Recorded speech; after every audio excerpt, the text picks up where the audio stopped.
Alors, bienvenue dans le revers de la blouse. Donc, c'est le podcast où on parle de médecine, mais surtout d'humain. Aujourd'hui, on se retrouve pour un épisode très spécial, un épisode qui me tient profondément à cœur, Octobre Rose. Ce mois-là, on voit beaucoup de rubans roses, de chiffres, de statistiques, mais derrière ces chiffres, il y a des femmes, des histoires, des regards et des émotions qu'on n'évoque pas toujours. Alors aujourd'hui, j'ai envie qu'on parle du cancer du sein autrement, pas seulement comme d'une maladie, mais comme d'un chemin. Un chemin où la médecine, la parole, la pudeur et la force se croisent. Et surtout, j'ai envie qu'on parle des mots. Parce que parfois, les mots qu'on choisit pour annoncer, pour expliquer, pour accompagner, etc., ils peuvent soigner autant que les traitements. Et parfois aussi, ils peuvent blesser. Pour en parler, j'ai la chance d'être accompagnée de deux femmes incroyables. La première, c'est le docteur Daphné Kint, qui est oncologue à l'Institut Jules Bordet. Et la deuxième, c'est Carole, une patiente qui a eu le courage de venir nous parler de son témoignage. Donc merci à vous d'être venue. Avec plaisir. Merci Sherazade. Alors Daphné, avant qu'on parle de la maladie, j'aimerais qu'on parle un peu de vous. Donc déjà, qu'est-ce qui vous a donné à la base envie de faire médecine et surtout pourquoi l'oncologie ? C'est une question qu'on pose souvent parce que l'oncologie, comme ça de prime abord, on se dit « Ouh là là, quel métier, c'est difficile, c'est plein de nouvelles compliquées ». Et puis en fait, probablement que peut-être comme le témoignera Carole, mais dans les hôpitaux et entre autres à l'Institut Bordet où je travaille, on fait que du cancer, on traite que du cancer, finalement il y a plein de vies. C'est un hôpital où on a, je pense que les patients ont une notion de la vie peut-être même plus aiguë, plus aiguisée, que d'autres, donc c'est finalement un métier particulier. Alors pour ce qui m'a poussée à faire la médecine, moi j'ai fait la médecine pour travailler avec Médecins sans frontières. C'était mon unique objectif. Je l'ai fait. Et puis je suis rentrée après 1 an de mission. Et là, j'ai commencé une spécialité un petit peu vaste et large qu'est la médecine interne, parce que je ne savais pas du tout ce que je voulais faire. Et on m'a mis comme première année de médecine interne à l'Institut Bordet. Et là, j'ai adoré l'oncologie. Donc, j'ai aimé, comme tu dis très justement, j'ai aimé le contact patient, j'ai aimé qu'en consultation, c'est des rapports assez forts avec le patient, avec sa famille. On n'a pas le même rapport avec son oncologue ou cancérologue, plus vulgairement, qu'avec son dermato, ça c'est sûr. Et donc, oui, c'est vraiment cette partie-là du métier qui m'a plu. Donc toi qui parlais d'humain, oui, c'est entre autres la partie humaine de ces consultations qui m'a beaucoup plu. Ok, donc dans une spécialité quand même hyper fort chargée émotionnellement, c'est vraiment ce côté-là de relation patiente-médecin ou patient-médecin que vous aimez, quoi. Je pense que, en tout cas, ce qui m'a vraiment menée à l'oncologie, c'est ce déclic-là. Après, le reste est passionnant aussi, toute la science, l'évolution des traitements, je ne sais pas si on en parlera un peu, mais il y a vraiment quelque chose de passionnant et de très optimiste aussi dans l'idée de faire l'oncologie aujourd'hui. Donc, mais c'est vrai qu'aujourd'hui, à 44 ans, avec ce métier-là, je développe beaucoup plus de valeurs humaines que scientifiques, je dirais. Alors, la science, évidemment, mais moi, ce que je gagne aujourd'hui dans ce métier, dans ces consultations, c'est le rapport humain. Oui. Et par rapport à Octobre Rose, j'aimerais savoir quand vous rentrez dans la chambre d'une patiente, qu'est-ce que vous voulez qu'elle ressente en fait ? Alors, Octobre Rose est un mois de sensibilisation au cancer du sein. Donc, plus on en parle, plus précoce se fera le diagnostic. On va encourager les femmes à aller se faire dépister, ce qui est extrêmement important, parce que plus précoce est pris en charge la maladie, plus le taux de guérison est grand. Il faut savoir que quand un cancer est pris à temps, il y a 9 chances sur 10 qui guérissent. Un cancer du sein, pardon. Et donc, c'est vraiment la base. Le dépistage, c'est vraiment important. Et donc, aujourd'hui, nous, quand je rentre dans la chambre d'une patiente, c'est sûr qu'à Bordet, elle a déjà eu le diagnostic de cancer, malheureusement, donc on n'est pas dans une partie de dépistage, mais on va plutôt pousser tout ce qui est recherche de nouveaux médicaments. Donc ça sert aussi Octobre Rose, c'est la sensibilisation aux dons pour la recherche, parce que oui, on évolue vraiment beaucoup, et je pense que Carole, à côté, est aussi, peut témoigner des évolutions de la recherche en médecine, donc ça, c'est vraiment important. Et puis aussi de tout ce que, je ne sais pas si on parlera, de tout ce qui est survivorship. Le survivorship, c'est l'idée aujourd'hui que comme il y a énormément de survivants du cancer et de gens qui vivent avec le cancer, il y a vraiment des choses à faire pour améliorer le après-cancer ou plutôt le avec et après-cancer. Et donc ça, c'est aussi tout un pan de l'oncologie qui est un peu nouveau aujourd'hui, c'est de développer du support, du soutien pour les patients qui vivent avec le cancer et après le cancer. La reprise du travail, le fait de bien tolérer ses médicaments, le fait de rester avec une vision d'image corporelle estimable, enfin voilà, tout plein de tous ces côtés-là. Et la dernière petite question pour essayer de mieux vous comprendre et mieux vous apprendre, c'est quoi le mot qui vous guide en fait dans votre façon d'exercer? C'est pas si simple. C'est pas si simple. Dans un premier temps, j'aurais tendance à dire bienveillance, mais c'est un peu bateau et c'est pas tout à fait juste. Je dirais une forme de professionnalisme et de présence à l'autre, mais donc présence au patient. Parfois même quand je suis fatiguée, un peu débordée, ce qui arrive, on n'est pas toujours parfait en consultation, on reste des êtres humains, ça m'arrive, voilà. Mais souvent je me dis, allez, moi je suis pas malade, et voilà, ce que la personne en face de moi traverse est compliqué, et je dois être une personne ressource ou support, pas une personne ressource, mais un support, quoi. Donc, mais professionnel et présence, je dirais. Ok, d'accord, merci. Et puis à mes côtés aussi, il y a une femme que j'admire beaucoup pour son courage et sa sincérité. Donc elle a accepté de venir nous partager un bout de son histoire. Donc bonjour Carole. Bonjour. Merci infiniment d'être là aujourd'hui. Est-ce que vous pouvez vous présenter un peu pour qu'on apprenne à vous connaître? Oui, alors j'ai 43 ans. Je suis la maman d'un petit garçon de 5 ans. Je suis quelqu'un qui sourit beaucoup, de bienveillante. J'ai repris le travail il y a pas longtemps, donc je suis employée administrative depuis 6 mois.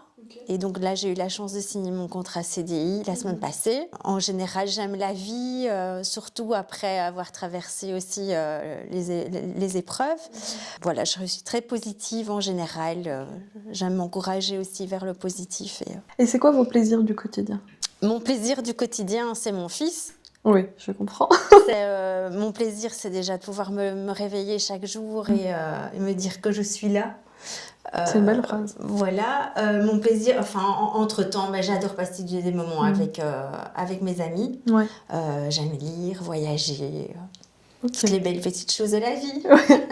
C'est vrai. Alors, ça va être une partie un peu plus, voilà, mais est-ce que oui, voilà. Est-ce que vous vous souvenez du moment où la santé, elle a pris une place centrale dans votre vie? Bien sûr. Je venais... Sorry. Allez-y, non, il n'y a pas de souci. Désolée. Non, il n'y a absolument aucun souci. J'étais maman d'un petit garçon de 2 ans. Et pourtant, j'étais très alerte par rapport à ma santé. Je faisais mes tests gynécologiques, tout ce qu'il faut, prise de sang. J'avais même fait une mammographie l'année où ça s'est passé. Et tout d'un coup, j'ai eu un torticolis. J'avais été voir mon spécialiste qui m'avait dit mais c'est sûrement une hernie qui est due à mon accident de voiture que j'avais eu quelques années auparavant. Et il m'avait quand même prescrit une IRM. Et donc j'ai fait l'IRM. Et le jour même de l'IRM, on m'a demandé de passer un scanner le plus vite possible. Donc j'ai eu un rendez-vous le lendemain. Où là, malheureusement, le radiologue m'a pris à part et m'a dirigée vers un neurochirurgien. Donc le neurochirurgien m'a parlé à ce moment-là de scénologue, oncologue. Je ne voyais pas du tout ce que c'était. Il me disait, écoutez, il y a quelque chose de sous-jacent, on ne sait pas encore quoi, mais il va falloir faire des tests complémentaires, enfin des examens complémentaires. Là-dessus, j'ai été prise en charge par un scénologue oncologue à l'hôpital d'Ixelles. Et là, j'avais entre-temps fait un PET scan, mais en attendant les résultats, le docteur m'a m'a expliqué qu'apparemment j'avais un cancer métastatique et que je n'avais plus que, on va dire, 3 mois à vivre. Et il m'a gentiment dit, si vous pensez que les gens savent vivre longtemps avec un cancer. Et donc, j'ai eu ce coup de téléphone toute seule à la maison. Et là-dessus, je me suis dit, mais enfin, qu'est-ce qu'il est occupé à dire? Je lui ai dit, vous n'avez pas encore les résultats et vous vous permettez déjà d'établir un pronostic de vie. Il me fait mais je me suis déjà concertée avec quelques collègues et vous n'aurez droit qu'à une étude expérimentale. Et à ce moment-là, c'est quand même un choc. Et je ne sais pas comment ça se fait. J'étais en contact justement à ce moment-là avec une amie qui avait eu aussi un cancer du sein et qui m'a dit, écoute, moi je suis suivie à Bordeaux. Moi je trouve que c'est important quand même de prendre un second avis. Donc j'ai contacté un docteur via donc, mon amie et j'ai eu très vite un rendez-vous chez le docteur Kint.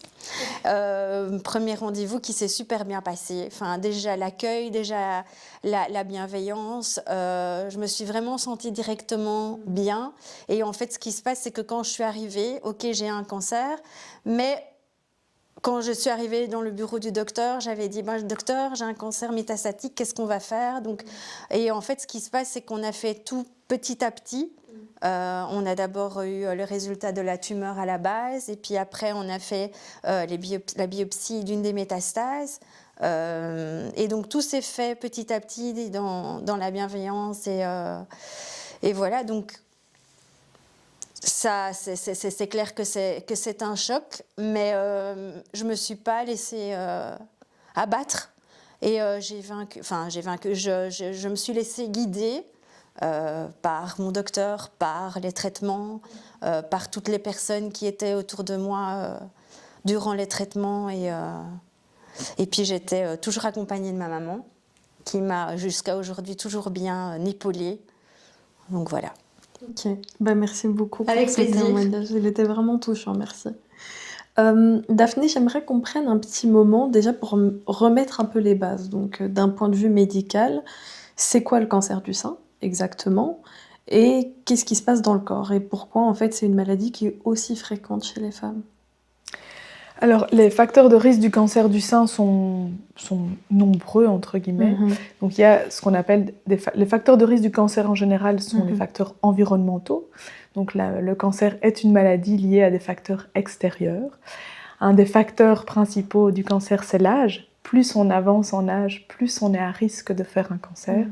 Pourquoi? Parce qu'en fait, l'idée du développement, pour répondre à la question du cancer, c'est l'idée qu'une cellule bug, et donc elle a perdu sa capacité de mourir, sachant que toutes les cellules de notre corps sont vouées à mourir.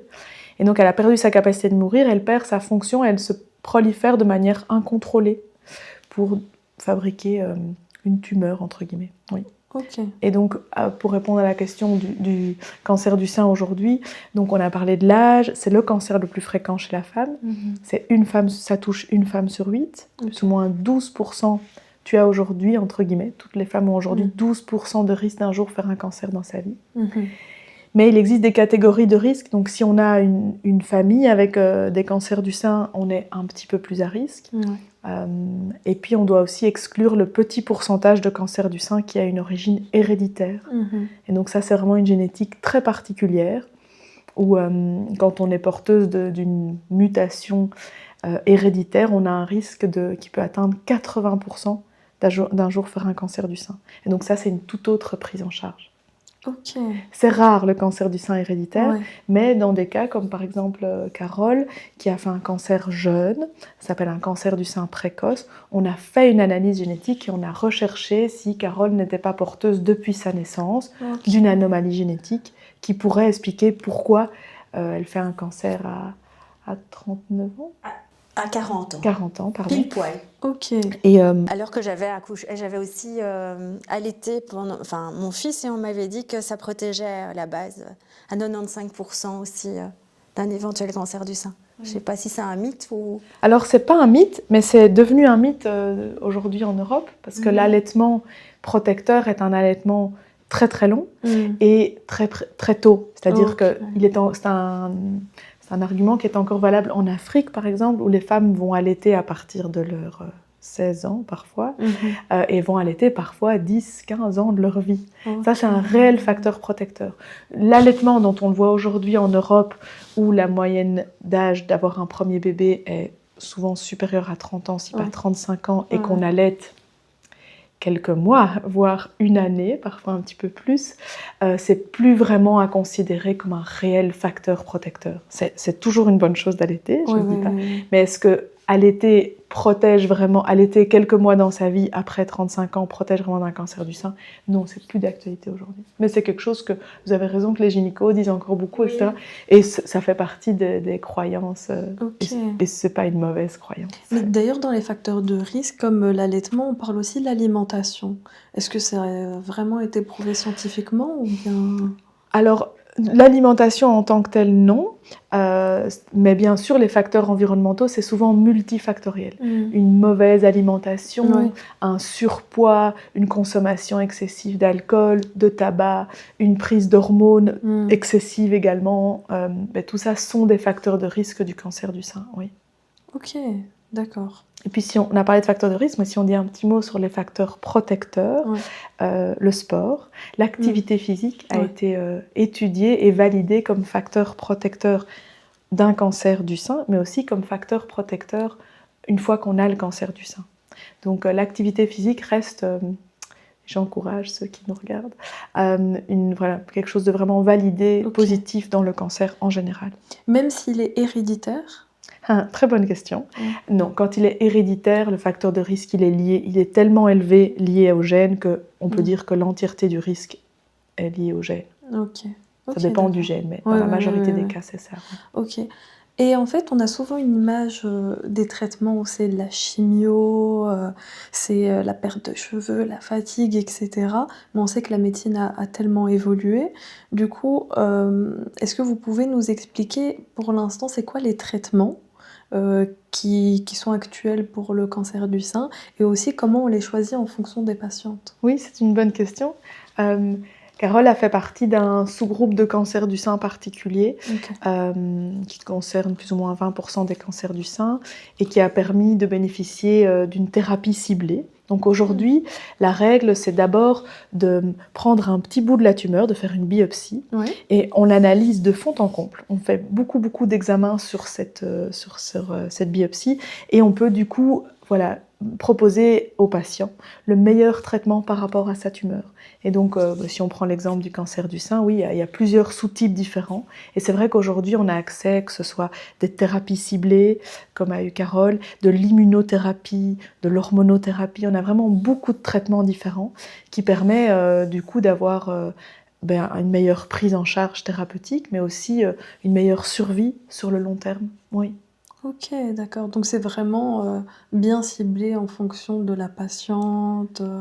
Si c'est héréditaire, du coup, je m'en doute, ou bien parfois, si c'est alors c'est une bonne question aussi, parce que aujourd'hui, dans le cancer héréditaire, on peut avoir accès à une thérapie qui cible la mutation héréditaire. Donc c'est intéressant de connaître dès le début le statut du patient, si c'est lié à une hérédité ou non, parce que ça peut parfois changer la prise en charge. Après, la chimio reste quand même un traitement clé et central dans la prise en charge du cancer. Il y en a plein, comme on a dit, autour, mais ça reste encore un traitement qui guérit et qui a beaucoup d'effets secondaires. Et donc c'est pour ça qu'on essaye de proposer aussi d'autres choses, mais ça reste quand même un traitement clé. Alors, quand on parle du cancer du sein, on pense souvent au traitement, aux opérations, à la reconstruction aussi. Mais avant tout ça, il y a un moment, un instant suspendu, le moment où tout bascule, ce moment où le médecin va rentrer dans la pièce, il va regarder la patiente dans les yeux, et il y a ces quelques mots qui vont sortir, c'est « vous avez un cancer ». Donc c'est ces 4 mots qui pour beaucoup vont rester gravés à vie. Et j'ai envie qu'on parle de cet instant, parce qu'au-delà du diagnostic, il y a la manière aussi dont il est annoncé, donc les mots qu'on choisit ou qu'on ne choisit pas, parce que parfois ces mots-là peuvent être aussi violents que la maladie elle-même. Du coup, j'aimerais savoir pour toi, Carole, est-ce que vous pouvez nous replonger dans ce moment-là, comment vous avez découvert votre cancer, et surtout, en fait, comment on vous l'a annoncé? Ok. Moi, je l'ai d'abord, dans un premier temps, appris via un autre docteur C'est ça, ouais. qui m'a convoqué très vite. Après mon PET scan, il m'avait d'abord convié à venir dans son bureau le plus vite possible. Donc là, à ce moment-là, j'étais avec le papa de mon fils et on est allé le voir. Et là, il m'a montré donc le PET scan donc avec donc la tumeur dans le sein droit et 4 métastases, enfin 4. En fait, ça apparaît en fait à l'écran. Et puis, il avait dit qu'il allait me recontacter justement pour me confirmer, etc. Donc moi, j'ai d'abord eu un mauvais retour de mon docteur, puisqu'il m'a en gros dit ça aussi. Ok, je l'ai vu 2 minutes dans un bureau, mais aussi par téléphone d'une manière assez brutale sur le suivi du traitement et l'éventuelle survie de ce cancer. Mais en fait, après, comme je savais ce que j'avais, mais je ne me suis pas laissée abattre parce qu'en fait, ce moment-là où je suis allée dans le bureau de mon docteur par la suite, j'étais avec mon ex-compagnon et on s'est dit qu'on allait faire ça à deux. Et on est allé prendre un thé et voilà, tout était... dans ma tête, c'était très clair que j'avais un cancer, mais je ne me suis jamais laissée abattre. Et c'est surtout après la rencontre avec le docteur Tekin que je me suis dit, voilà, ça va aller. Enfin, il n'y a pas eu un moment de doute, il n'y a pas eu un moment négatif, il n'y a pas eu un moment où je me suis dit, je vais mourir. Parce que je pense que quand on entend le cancer, le mot cancer, on se dit, on va mourir, que la vie est injuste, etc. Surtout que moi, je n'ai pas de prédisposition héréditaire, je fais attention à ma santé, peut-être pas beaucoup d'activité physique, mais bon, dans l'ensemble, j'ai quand même je fume pas, je bois pas. Donc c'est un peu la faute, on va dire, chez moi, pas de chance. Mais je me suis jamais laissée abattre. Et dès que j'ai commencé mes traitements, j'ai été guidée aussi bien par le docteur que ma coordinatrice, Laurence. Et en entrant dans l'institut, on se sent pas, enfin pour moi personnellement, je me sens pas dans un hôpital. C'est un endroit où il y a beaucoup de bienveillance, d'empathie. Chaque personne de chaque, donc que ce soit au niveau hôpital de jour, les examens, etc. Il y a une présence, c'est autre chose que dans un hôpital autre. On se sent, enfin moi je me sens personnellement en sécurité et je me sens et à aucun moment je me suis sentie mal et j'ai affronté mes traitements comme il se devait et par chance j'ai quasiment pas eu d'effets secondaires. Parce qu'après la deuxième séance de chimio, on m'avait annoncé que j'allais perdre quand même mes cheveux. Donc j'avais déjà été chercher ma perruque. Mais grâce aussi au casque, parce qu'on parle souvent aussi d'un casque à mettre sur la tête pour justement... éviter, voire ralentir peut-être aussi la perte des cheveux. Ça m'a beaucoup aidée. Okay. C'est lourd, parce que c'est quand même... Moi, j'avais quand même une chimio, je pense que c'était 4 heures. Donc, c'est quand même quelque chose à porter qui est froid, surtout qu'il y a les mains, les pieds. Et donc, moi, j'ai fait ma chimio au moment où il commençait un peu à faire froid. Donc, c'est pas très agréable. Mais au final... Il y a quand même une petite étoile, je sais pas. Et puis, il y a ma personne aussi. Je ne suis pas du genre à me laisser abattre. Donc, je pense qu'il y a 50% en général du moral qui joue pour la guérison. Donc, voilà. Je vais dire que c'est une grosse épreuve dans ma vie. Je la souhaite à personne, mais... avec toutes les nouvelles technologies, et puis il faut le vouloir, il faut se donner les chances. C'est pas parce qu'on a un cancer qu'il faut se dire je vais mourir, qu'on peut plus voir à long terme, même si au début c'est difficile. Hein, après on s'habitue, on vit avec. Okay. Parce qu'aujourd'hui voilà, je suis en thérapie ciblée, j'ai l'hormonothérapie aussi, donc ça c'est la ménopause.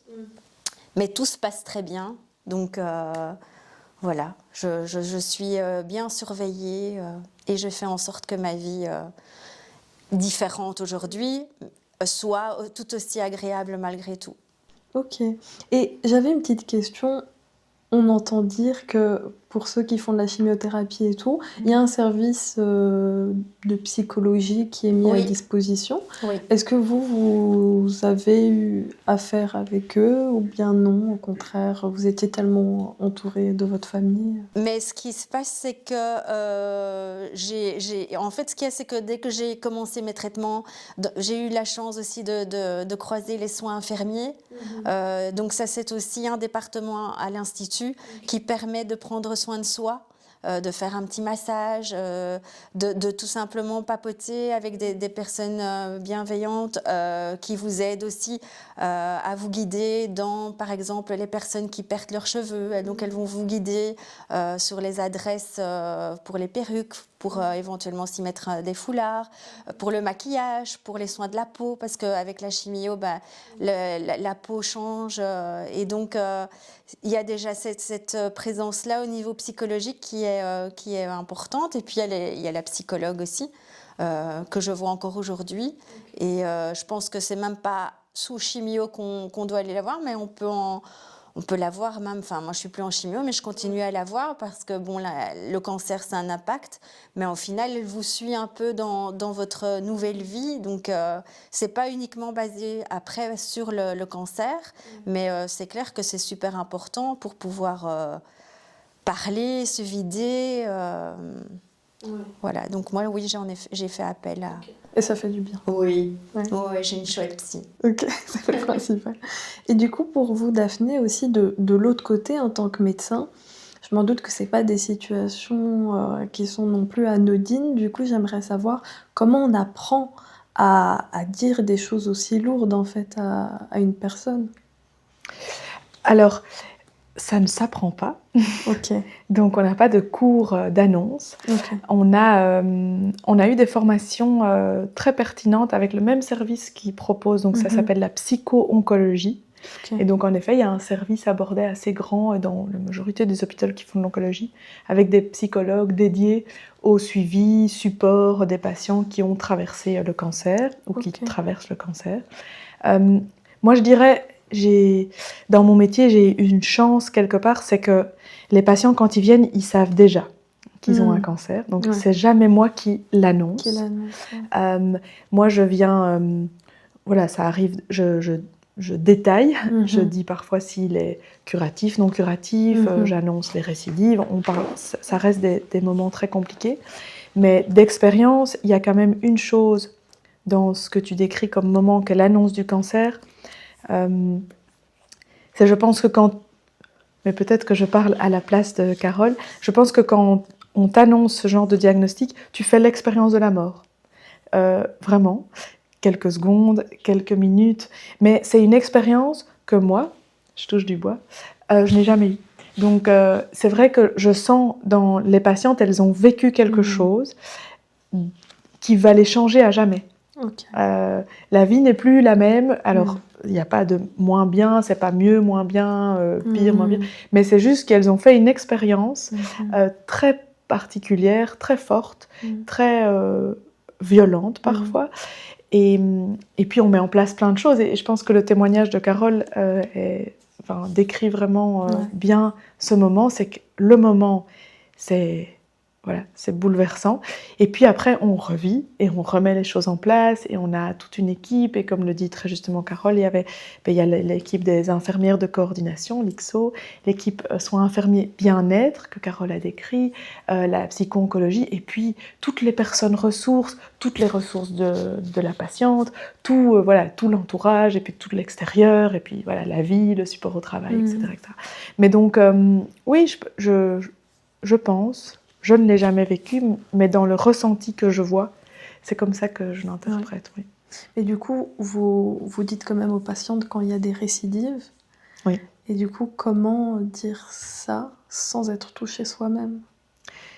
Je pense que je suis toujours touchée, oui, encore aujourd'hui. Ça s'apprend par l'expérience plus que par la théorie. Il y a des choses...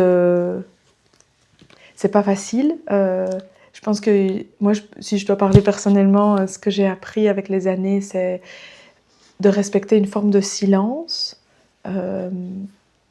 pour enfin voilà, combler. En fait, il y a une partie de silence à respecter, d'absorption de la nouvelle pour le patient en face. Il y a un temps de silence, un temps de digestion de l'information. Et puis là, je vais quand même souligner qu'on a eu en effet des formations en psycho-onco sur nourrir l'espoir et soutenir l'incertitude, ou plutôt l'inverse, soutenir l'incertitude et nourrir l'espoir. C'est-à-dire que dans toutes ces maladies, il y a une phase il y a une grande part d'incertitude auquel le patient fait face. Comme l'a aussi bien décrit Carole, le cancer, en particulier le cancer du sein, ça arrive très souvent comme un éclair dans un ciel serein. Donc on ne l'a pas vu venir. C'est des femmes qui sont souvent en bonne santé, qui ont une bonne hygiène de vie, qui n'ont pas de vices particuliers, etc. Et donc ça leur tombe vraiment dessus de manière assez brutale. Et surtout, ça déstabilise un peu dans la confiance que nous, probablement, on a de manière innée en la vie. Et donc, oui, je pense que voilà, il y a une incertitude, une fois qu'on a eu ce diagnostic, qui est compliquée à gérer pour le patient et pour le personnel soignant, l'oncologue. Et donc, dans cette incertitude, on doit soutenir l'espoir. Ça, c'est vraiment notre rôle. Qu'est-ce qu'on a encore comme espoir? Qu'est-ce qu'on soutient? Les espoirs doivent être justes. Il faut qu'il y ait les bonnes lunettes sur ce qu'on peut soutenir, dans ce qui est possible, et qu'est-ce qu'on peut mettre en place. Et c'est là-dedans, sur cette voie-là, qu'on va accompagner le patient. En tout cas, moi, c'est comme ça que je vois les choses. Ok, je comprends. En parlant de ça, je voulais parler du poids des mots aussi. Parce que y a certaines patientes qui racontent qu'on leur a dit vous avez de la chance, c'est un petit cancer, ou encore on va vous enlever le sein mais vous serez en vie. Donc c'est des phrases parfois qui sont dites sans méchanceté mais qui laissent quand même des traces. Daphné, du coup j'aimerais savoir, est-ce que vous pensez qu'on sous-estime, et aussi à quel point que des phrases comme ça peuvent résonner en fait dans la tête d'une patiente pendant parfois même des années? Oui, moi j'ai des patientes qui ont eu des mots, qui ont entendu des mots qui leur restent encore, et encore 5-6 ans après, elles ne comprennent pas comment on a utilisé ces mots-là. Alors c'est très personnel, c'est très difficile pour nous, parce que je pense que parfois on veut bien faire, mais par exemple, l'histoire du petit cancer que tu décris, c'est quelque chose, je pense, que j'ai déjà utilisé, mais que je n'utilise plus depuis maintenant quelques années, parce qu'il n'y a pas de petit cancer. Un cancer, c'est un cancer. Donc par contre, il y a des cancers qui ont des meilleures chances, des meilleurs pronostics, qui sont associés à des meilleures caractéristiques que d'autres, mais à ça, on adapte les traitements. Et donc, oui, le poids des mots est vraiment important. Mais après, ça, surtout dans l'oncologie, c'est des patients par rapport à d'autres spécialités médicales, c'est des patientes qu'on voit régulièrement, beaucoup, et donc en fait on apprend aussi un peu à se connaître. Et il y a des patients, par exemple, j'ai eu une fois une patiente qui voulait pas dire le mot cancer, on pouvait pas utiliser ni cancer ni tumeur dans toute la consultation, on devait utiliser crabe. Et donc elle m'a dit, voilà, moi je voudrais, docteur, ces mots-là vous les enlevez de votre bouche, si on doit parler de ma maladie, on parlera du crabe. Et voilà, on joue le jeu. C'était un peu extrême ça comme exemple, mais il y a des choses en effet, si on décortique le mot tumeur, c'est tumeur. Donc, il y a une patiente qui m'a dit, c'est terrible, docteur, de vous entendre utiliser le mot tumeur, c'est tu meurs, du verbe mourir. Donc, moi, je ne l'avais jamais entendu comme ça. Donc, chacune a un peu son dictionnaire, et c'est peut-être ça l'idée des consultations régulières avec l'oncologue, c'est qu'on apprend à se connaître, on sait qu'il y a des choses qu'on doit dire une fois, mais pas plus, on fait de notre mieux dans les deux sens, je pense. Oui, je comprends. Et vous, Carole, est-ce qu'il y a eu déjà des mots qui vous ont blessé, ou bien au contraire, qui vous ont porté? Quand j'ai appris mon cancer via mon autre docteur, le fait qu'il me dise par téléphone que j'avais pas beaucoup de chances de vivre, et que tout le monde ne vit pas longtemps avec un cancer, et si vous pensez que tout le monde vit longtemps avec un cancer, c'est des trucs qui perturbent, parce que déjà par téléphone, sans avoir des résultats, et puis... Voilà, autant le docteur ici présente, elle fait preuve de bienveillance, elle dit les mots qu'il faut, et je pense qu'elle apprend aussi à connaître les personnalités de ses patientes. C'est vrai, hein? Vous savez comment me parler, vous savez, vous me sentez, et je trouve que c'est super important, parce qu'on a beau avoir un docteur de famille, un médecin de famille, etc., mais l'oncologue, c'est autre chose, quoi. Enfin, Mais, et des mots qui m'ont portée, quand mes résultats sont positifs, c'est clair que voilà, c'est génial. Et puis, j'essaye aussi de moi-même de temps en temps d'oser poser des questions qui vont peut-être me faire peur, mais aussi par rapport à l'avenir. Je me dis donc, demain, je vais pas mourir demain. Voilà, il y a de l'espoir et... Ça fait partie de la vie d'aujourd'hui et voilà. Je me sens bien. Parfois, j'ai des peurs. C'est clair que quand il y a les examens qui arrivent, mon examen qui arrive, c'est clair que voilà, on prie, on allume une bougie, on essaye de croiser son chiffre fétiche. Moi, c'est comme ça. Je me gare toujours à la même place dans mon parking parce que c'est des trucs qui, voilà, c'est depuis le début que je fais ce genre de choses. Donc, je me dis tant que tout est positif, c'est que ça m'aide. Ça me rassure. Et voilà, donc les incertitudes, elles sont là, mais ça me poursuit de moins en moins au quotidien. Parce que dans l'ensemble, il y a la vie qui continue, en fait. Différemment, mais il y a mon fils, il y a mes activités, il y a mon sport, il y a ma personne. Et moi, je ne veux absolument pas me lamenter et rester négative avec moi parce que j'ai droit, on va dire, à une seconde vie.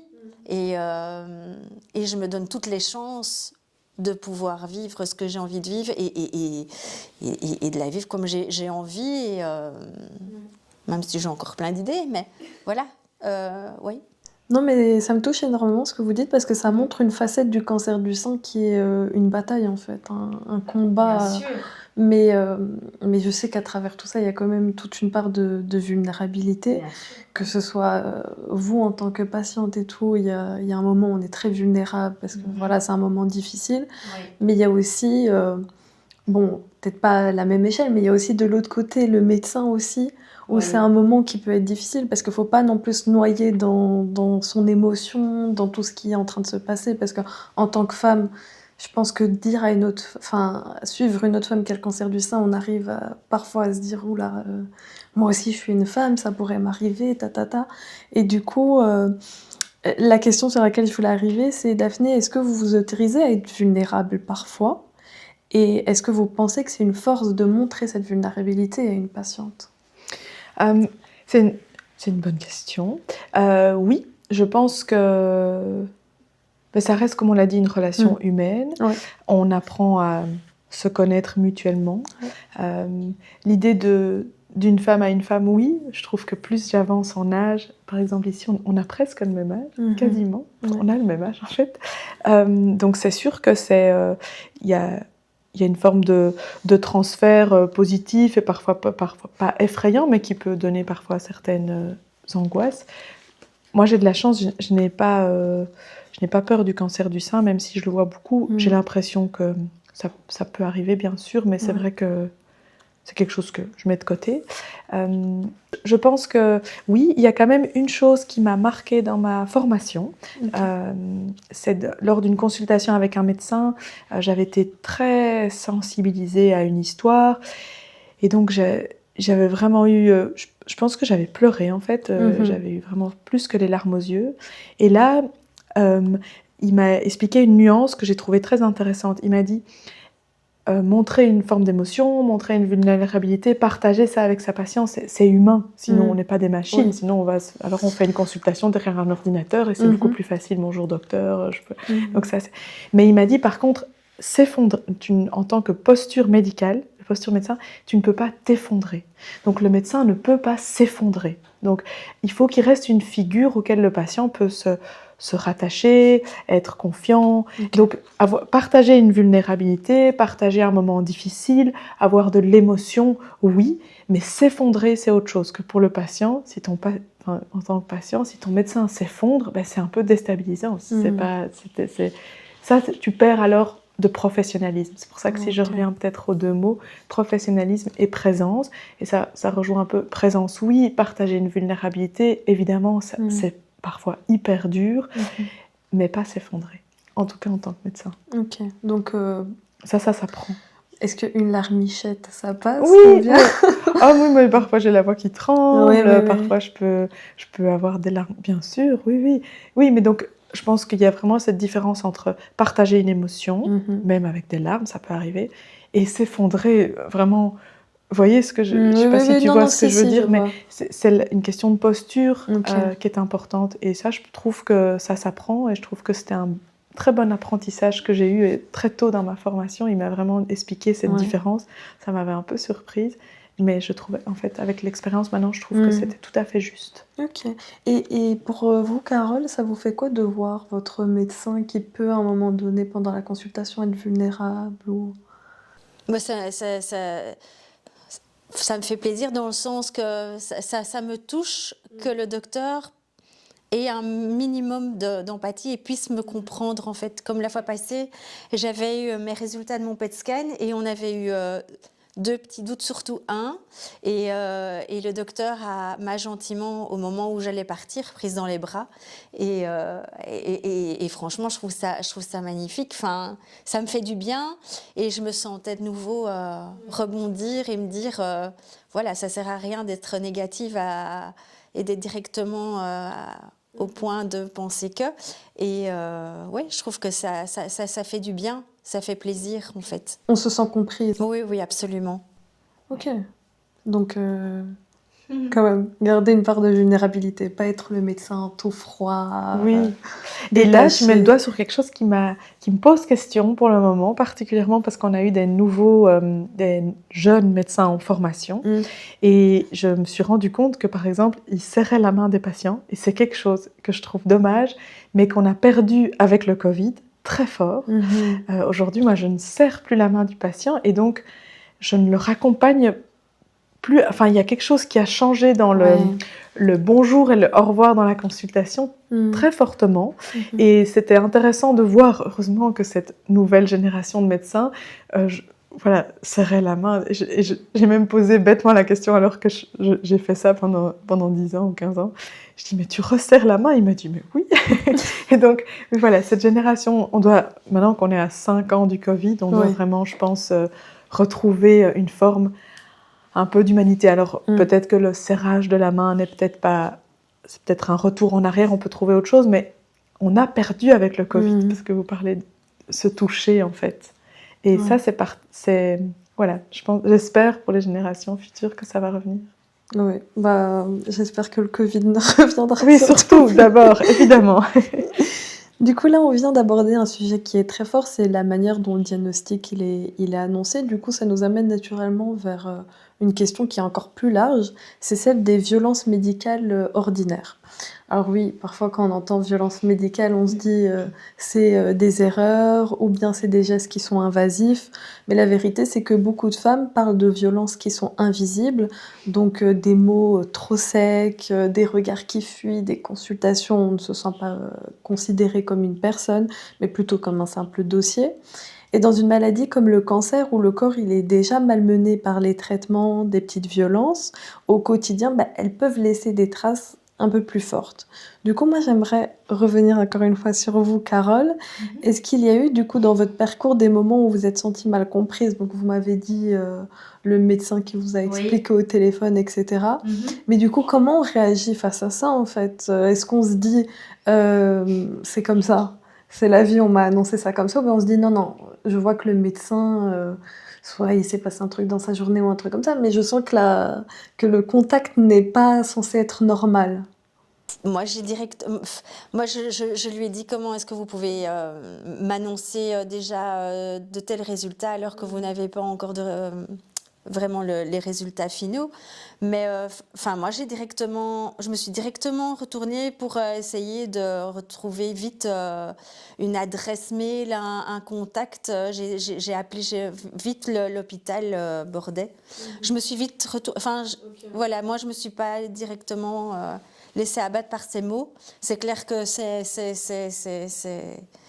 difficile à encaisser, mais c'est dur. Mais d'un autre côté, j'ai directement rebondi. Enfin, ça a été très positif par la suite. Moi, ce que j'ai comme grosse cicatrice, c'est quand j'ai appris que j'avais le cancer, quand j'ai commencé mon traitement, moi je me suis séparée, je me suis séparée du papa de mon fils parce que le papa de mon fils se disait ne pas vouloir jouer à l'infirmier. Oh, wow. Donc, je pense que par rapport à l'accompagnement aussi bien en dehors de l'hôpital, ça joue aussi un rôle énorme. Oui. Donc, être bien entouré aussi, parce que il y a les médecins, mais on a quand même la vie en dehors. Oui. Et en dehors, il y a les amis, la famille, etc.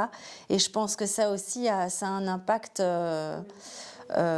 sur le traitement, sur la vision de la maladie en elle-même, parce que moi j'allais aussi bien dans l'inconnu, parce que mon petit garçon avait 2 ans, donc je découvrais à peine le rôle de maman, et en même temps j'allais vers l'inconnu par rapport au traitement, et dès que j'ai entendu ces mots-là, je me suis séparée, et donc j'ai affronté avec force l'éducation de mon fils et les traitemais.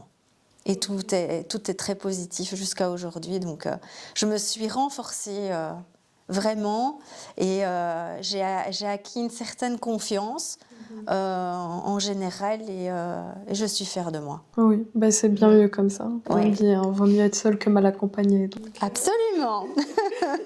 Oui, et je pense que Carole met le doigt sur deux points importants. D'abord, le premier, c'est que oui, le pronostic du cancer, certaines études ont montré que le support social est vraiment important. Donc, être bien entouré, c'est une chance dans le processus de traversée de la maladie.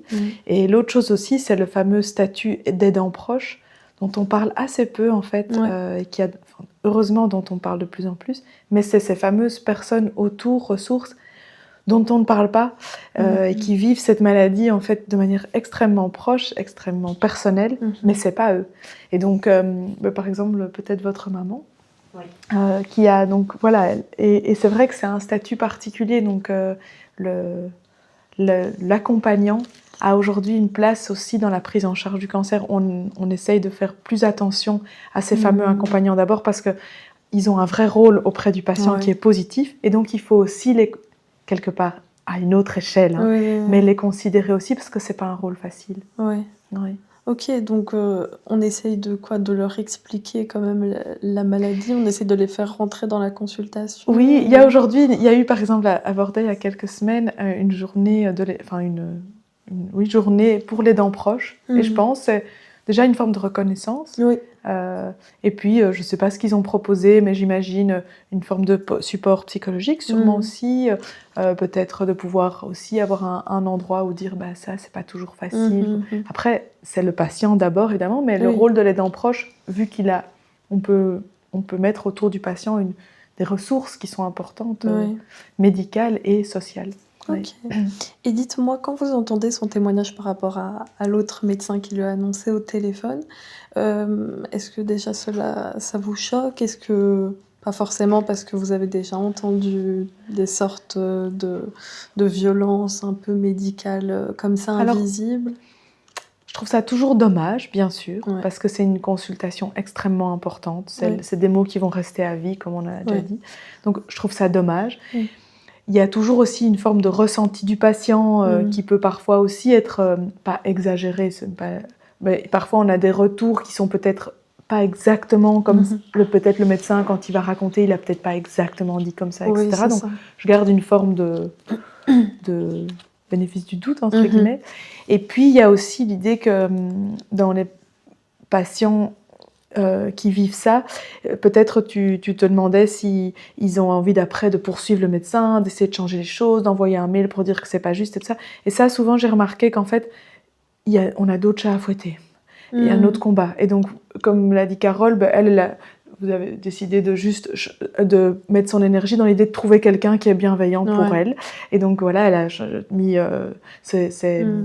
elle a fait appel à ses ressources, elle a trouvé un mail, elle a changé d'hôpital, changé de médecin.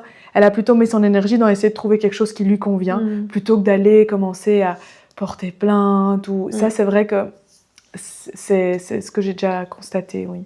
Okay. Mais c'est sûr que c'est un rôle difficile et c'est toujours triste d'entendre quand ça se passe comme ça.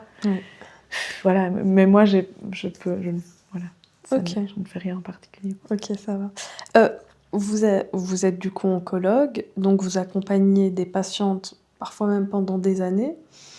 Est-ce que du coup il y en a certaines qui peuvent devenir des amies ou bien même des personnes chères dans sa vie ou bien non, on garde toujours cette distance? Alors, je pense qu'on peut devenir proche, comme par exemple Mhm. Carole et moi. Je précise que je n'appelle pas Carole. Oui. en dehors de ce format. Mais par contre, voilà, on peut développer une forme d'être proche. Mais voilà, elle a répondu à l'invitation tout de suite. On s'est dit que c'est chouette. On s'est retrouvés devant l'hôpital. Ouais, On et pourrait de temps presque. en temps, j'apporte le petit café au docteur, alors on papote autour d'un petit café. Oui, c'est vrai. Donc on peut vraiment développer une forme de relation. Mais je sais pas si je ne sais pas si c'est juste ou pas si demain on allait au cinéma ensemble. Alors je crois que ça mettrait. Je dis pas que c'est impossible, mais tant que je reste le médecin enfin je sais pas. J'ai jamais eu quelqu'un qui est devenu vraiment une amie. Après oui on On peut avoir développé des petites affinités. Des affinités, voilà, on a des affinités avec des patientes qui sont fortes. Voilà. Oui, oui. C'est pas uniquement, de temps en temps, c'est pas uniquement basé que sur la maladie ou sur les examens, en fait. C'est une forme d'amitié, en fait. Oui, c'est une forme c'est d'amitié ça. et qui n'a peut-être pas tous les C'est critères ça. de l'amitié. On s'envoie pas un WhatsApp régulièrement. Ouais, c'est ça. Voilà. Mais c'est une forme d'amitié. Ouais. Oui. Ok. Mais du coup, c'est là où ça m'amène si jamais il y a des rechutes ou qu'il y a des mauvais diagnostics, etc. Comment on gère du coup ces difficultés vu que bah voilà, on a créé de l'affinité avec les C'est pas patientes. facile. C'est pas facile, Ok. ni pour l'une ni pour l'autre. Ouais. Non, c'est sûr, ça reste. Mais quand il y avait le petit point d'interrogation la dernière fois, le docteur est resté très bienveillant, calme, et puis on a regardé ensemble. Et voilà. Parce que j'avais un petit risque, enfin j'avais quand même peur.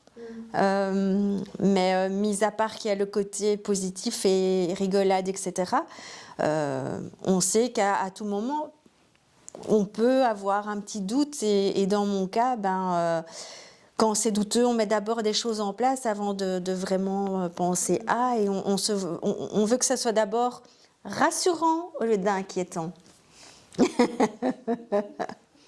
Et est-ce que dans votre parcours d'oncologue, il y a déjà un moment où vous vous êtes dit j'ai envie de couper en fait pour me protéger émotionnellement parce que là j'arrive pas, genre.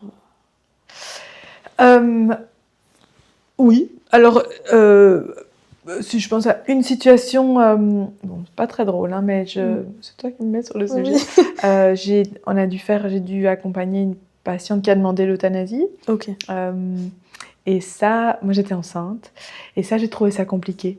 Voilà, c'était compliqué, j'étais fort enceinte en plus, et j'ai pu lui dire, j'ai dit c'est pas moi qui vais faire l'acte, simplement parce que émotionnellement avec les hormones et tout, c'était très compliqué. Je pense que j'allais sans doute pas faire ça, enfin en tout cas j'ai proposé que ce soit quelqu'un d'autre que moi parce que j'allais pas faire ça correctement.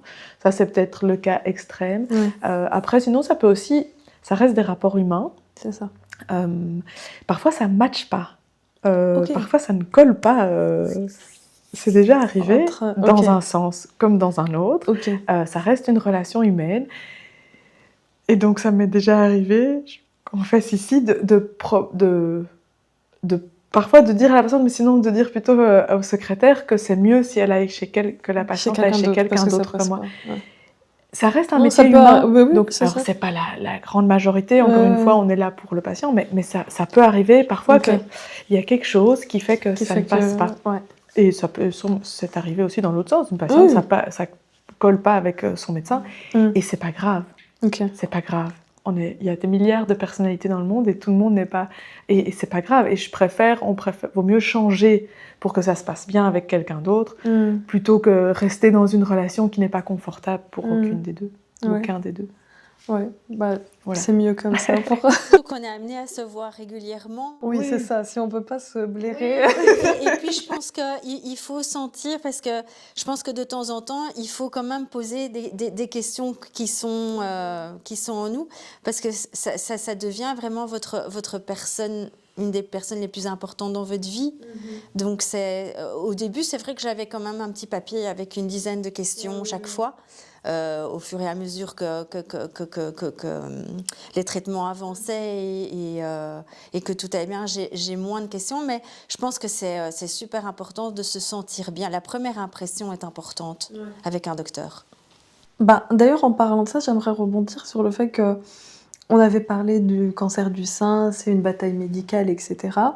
Mais il y a aussi l'épreuve intime, donc, parce qu'il touche aussi au cœur de ce que signifie être femme, hein, donc le corps, la féminité, la sexualité aussi. Et du coup, pourtant, ces dimensions-là, moi, je trouve qu'elles restent quand même assez silencieuses. Et parfois même en consultation, parfois elles sont invisibles, alors qu'elles sont quand même centrales dans la vie d'une patiente. Du coup, parce que se soigner, c'est aussi entendre ce qui ne se dit pas, en fait. Donc, par rapport à tout ce qui est sexualité, etc. Donc, j'aimerais savoir, est-ce que avoir le cancer du sein, ça vous a affecté dans votre manière d'être femme ? Est-ce que vous considérez que ça a impacté votre féminité ou... De mon côté, au niveau de ma féminité, j'ai pas eu beaucoup qui a changé. Parce que je peux comprendre que ça peut impacter beaucoup de personnes, surtout les cheveux. Je pense que c'est notre identité. Moi, je me suis juste coupé les cheveux parce que j'avais une perte de volume dans les longueurs, mais du coup, j'ai toujours gardé... Enfin, moi, mes cheveux, c'est précieux. Enfin, voilà, non, pour tout le monde. Même que j'étais malade, je me maquillais toujours. Je voulais toujours rester aussi coquette que je ne l'étais avant. Moi, personnellement, j'ai pris quelques kilos avec la ménopause, mais ça va. C'est léger. Mais dans ma perception, non. J'ai peut-être un peu plus la peau sèche, mais je m'hydrate tout le temps. J'ai peut-être quelques rides en plus, mais je me dis, voilà, ça fait partie de moi. Et au début, c'est vrai que je me disais, mais comment ? Parce que moi, j'ai vécu donc la maladie seule, on va dire, j'étais sans compagnon. Et c'est vrai qu'après, parce qu'on a droit aussi à l'après, on a le droit de refaire sa vie, il faut un peu se remettre sur le marché, comme on dit. C'est vrai que je me suis dit, mais est-ce que je vais encore plaire ? Est-ce qu'on va garder les défauts que moi je vois ? Parce qu'en fait, on se voit toujours différemment que quelqu'un d'autre. Et j'ai vu que j'ai un peu changé aussi. Mais aujourd'hui, avec le temps et le fait que je travaille beaucoup sur moi-même et que je sois bien entourée et qu'on me dise... voilà, t'as le droit de plaire, t'as le droit de refaire ta vie. Moi, c'est surtout ce qui m'a fait impacter, c'est de me dire, est-ce qu'on va encore m'accepter avec un cancer ? Donc moi, au niveau physique, je m'assume. Le jour d'aujourd'hui, même, je regarde. J'ai travaillé aussi sur le regard des autres. J'en ai parlé avec ma psy à ce moment-là. Et je lui ai dit, moi j'ai peur qu'on me regarde encore plus. Déjà, avant, j'aime pas qu'on me regarde, mais en plus... Sachant, ça ne se voyait pas, mais moi je sais que j'avais le cancer, je me suis dit, mais voilà, on va me regarder différemment, on va vouloir peut-être m'éviter, ou surtout au début quand j'allais déposer mon fils à l'école, c'était difficile parce que ça ne se voyait pas, mais j'étais en plein traitement et je me dis, voilà, toutes ces mamans, elles vont travailler, moi je reste à la maison, je vais à l'hôpital. Donc pour moi, c'est plus ces petits points-là qui m'ont touchée pendant que j'étais malade. Et en fait, j'ai pas hésité à en parler avec ma psychologue et même avec mon docteur. Et chacun, tout le monde a droit à une chance. Et j'y ai travaillé, j'y travaille tous les jours. Et voilà, mais... Parce qu'il y a même des patientes parfois qui parlent de problèmes de libido, qui sont liés parfois avec des traitements ou... Ah oui, avec l'hormonothérapie, ouais. par exemple. Ouf, tu vas dans un grand sujet, là. Est-ce qu'on a encore le temps ? Alors, oui, juste peut-être... l'oncosexo, parce que comme ça, il y a la psycho-onco, il y a l'oncosexo. Okay. Donc, c'est vraiment devenu une vraie spécialité à développer et qui se développe. Donc oui, on a longtemps tout à fait... occulter la partie intimité, sexualité, l'impact des traitements, de tous les traitements du cancer sur ces sphères-là.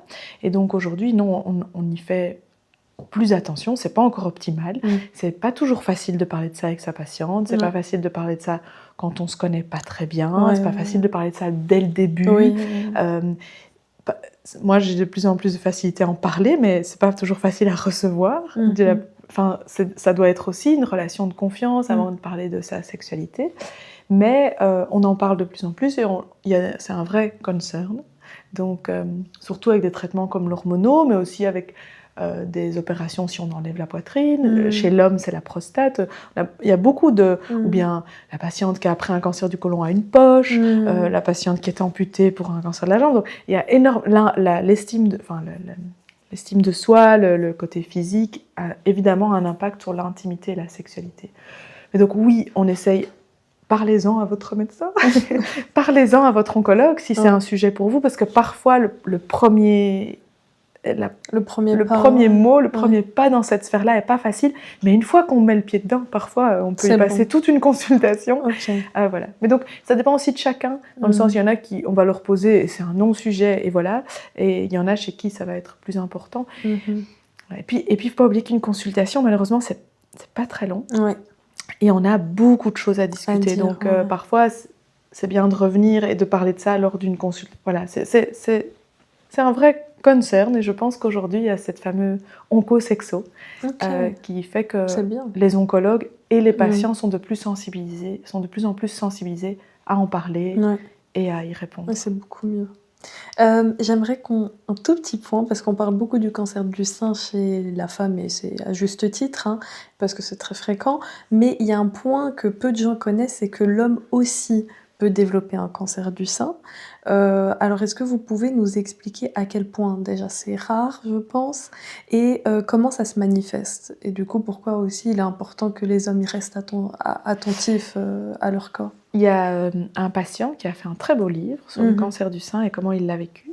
Donc oui, moi, de manière très personnelle, je fais une petite nuance. Donc, c'est-à-dire que la femme a vraiment le cancer du sein, l'homme a plutôt le cancer de la glande mammaire. C'est-à-dire qu'il n'a pas à proprement parler un sein comme les femmes ont un sein, mais à l'endroit où nous, on a des seins, ils ont de la glande mammaire, ils ont un petit peu de glande mammaire. Et en effet, cette glande mammaire peut parfois développer un cancer.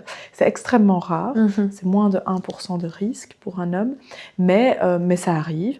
Et en effet, c'est très particulier parce qu'il est suivi dans une équipe, une prise en charge très féminine où tout est fait pour les femmes.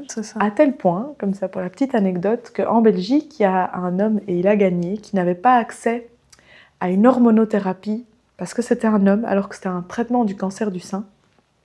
Et donc évidemment, il a fait appel et évidemment, il a gagné. Mais c'est pour dire comme l'encodage informatique du traitement était fait pour une femme. Pour une femme, Et donc, si sur sa carte d'identité, c'était un homme, l'encodage ne passait pas, parce que c'était considéré un traitement du cancer du sein. Et donc, c'était intéressant de voir... voilà. Donc, il a fait changer les choses. Donc oui, c'est un cancer, mais qui est rare. Donc mais qui existe. Oui, et donc en termes de dépistage, c'est une boule qu'on sent quand on se lave sous la douche, ça peut être une boule au niveau de la glande mammaire, et si elle persiste plus que quelques jours, une semaine à 10 jours, il faut consulter. D'accord. Donc Octobre Rose, c'est avant tout un mois de prévention. Donc alors, si on devait rappeler les gestes simples à toutes les femmes qui nous écoutent, qu'est-ce qu'elles peuvent faire concrètement pour surveiller leur santé? S'observer. Alors, pour le cancer du sein, parce qu'on ne va pas faire toute leur santé en général, mais pour le cancer du sein, c'est vraiment s'observer, c'est l'autopalpation régulière, et puis c'est consulter quand il y a quelque chose. Et les quelque chose, il y a 9 signes, on les trouve sur un site qui s'appelle Pink Ribbon, ils viennent de faire un très beau poster avec les 9 signes. Alors je ne les connais pas tous par cœur, mais c'est un changement au niveau de la peau, de consistance de la peau, c'est l'apparition d'une masse, c'est une rétraction du mamelon, c'est un écoulement pas normal. Donc c'est des signes comme ça très physiques. Et donc dans le cadre, dès qu'il y a un de ces signes, il faut consulter, que ce soit chez le généraliste, chez le gynécologue, pour avoir plus d'informations et idéalement faire après une échomammographie. Parce que souvent on entend, il faut se palper le sein, Mais on se palpe comment le sein? Parce que moi, quand on me dit ça, je suis Alors, en mode il y a des vidéos, si tu veux savoir comment Ok, palper le il y a sein, des il y a une vidéos. notion de lever le bras, etc. Ok. Je pense que c'est peut-être un petit peu culpabilisant de se dire il faut se palper le sein parce qu'on le fait, on ne le fait pas. Mais c'est vrai que l'idée, c'est que ça peut être soit ou le partenaire parfois. Moi, j'ai des femmes, c'est le compagnon qui a fait le diagnostic. Qui a, Il dit t'as une boule qui est Il y a un bizarre, truc qui n'était pas là bizarre, avant. Donc en effet, parfois on ne s'auto-palpe pas. ouais. Mais c'est vrai que voilà, il y a des indications claires de le faire quand on prend sa douche, une fois de temps en temps, pas systématiquement, et pas être braqué parce que notre poitrine évolue beaucoup avec les hormones. Donc en fonction des cycles hormonaux, on peut avoir un sein un peu plus granuleux, ou je sais pas comment dire ça, qu'un autre moment du cycle. Donc oui, il faut un peu se connaître. Mais il y a des vidéos et des tutos qu'on peut voir comment se palper. Ok. Si vous deviez laisser un message à toutes les femmes qui nous écoutent, celles qui ont peur, celles qui se battent ou celles aussi qui accompagnent, comme on a dit, en tant que proches, qu'est-ce que vous voudriez leur dire? Ça, j'aimerais que vous deux, vous puissiez répondre. Chacune à son tour. Oui. Qu'il ne faut pas se laisser abattre, que s'il y a des solutions, qu'il faut y aller, il faut foncer, il faut se donner la chance de pouvoir peut-être trouver ce qui peut vous convenir, même si vous ne guérissez pas totalement. Moi, par exemple, j'ai un traitement, mais qui me convient et je pense qu'on peut trouver, si on vous dit déjà il y a des solutions, je pense que c'est déjà merveilleux parce qu'avec les technologies d'aujourd'hui, la science a évolué et aujourd'hui, je dirais plus cancer, mourir, mais c'est cancer, j'en veux et je veux vivre et tout ce qui peut s'offrir à moi comme solution, comme bonne chose positive dans l'ensemble aujourd'hui, je les prends en fait. Et il faut pas avoir peur d'en parler. Je pense que le jour d'aujourd'hui, c'est vrai que le cancer n'est plus aussi tabou qu'il y a quelques années et je pense que c'est très important d'en parler aux médecins, à son entourage, ça fait partie de la vie d'aujourd'hui en fait. Et j'avais une petite question parce que vous avez dit que vous étiez maman d'un petit garçon. Peut-être que je vais toucher sur une petite corde sensible, mais c'est pour les mamans qui nous regardent et qui traversent aussi ça. Comment on annonce en fait à son petit bout de chou que maman est quand même un peu malade, etc. Alors personnellement, Léo avait que 2 ans.